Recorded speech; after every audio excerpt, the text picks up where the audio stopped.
এপ্রিলের শুরুর দিকের কথা। গাজার পূর্বাঞ্চল থেকে কয়েক হাজার ফিলিস্তিনিকে শহর ছাড়ার নির্দেশ দেয় ইসরায়েলি বাহিনী। চলতি মাসে আরও কয়েকবার স্থানচ্যুতির নির্দেশ দিয়েছে ইসরায়েলের সেনাবাহিনী, যার মধ্যে সোজাইয়া, জেইতুন এবং তুফা অঞ্চলও অন্তর্ভুক্ত ছিল। গাজায় যুদ্ধ শুরুর পর থেকে গত 18 মাসে অন্তত কয়েকশো বার এলাকা ছাড়ার নির্দেশ দিয়েছে ইসরায়েল। সকালে উত্তর থেকে দক্ষিণ, বিকেলে আবার দক্ষিণ থেকে উত্তর।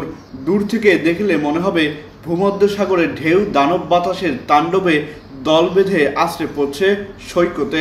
পরক্ষণে আবার ফিরছে নিজ ঠিকানায়। একই দশা এখন গাজাবাসীরও। ছোট্ট একটা নোটিশ, এলাকা ছাড়ো, মুহূর্তেই প্রাণ হাতে নিয়ে ছুটতে হয়। কিন্তু এভাবে আর কত? ছুটতে ছুটতে সবাই ক্লান্ত, বিরক্তি এসে গেছে জীবনের প্রতি। তাই তো এখন গাজাবাসীও রুখে দাঁড়াচ্ছে। ইসরায়েলের উচ্ছেদ আদেশের প্রতিবারে শহর ছেড়ে পালানোর হিড়িক পড়লেও এবার সেই আদেশ অমান্য করে নিজ বাড়িতেই থাকছেন গাজাবাসী। কারণ বর্বর সেনাদের নির্মম অত্যাচারে দৌড়াতে দৌড়াতে একেবারে ক্লান্ত হয়ে পড়েছেন তারা। আদেশ না মানলে বোমার আঘাতে যে কোনো সময় ছিন্নভিন্ন হতে পারে দেহ।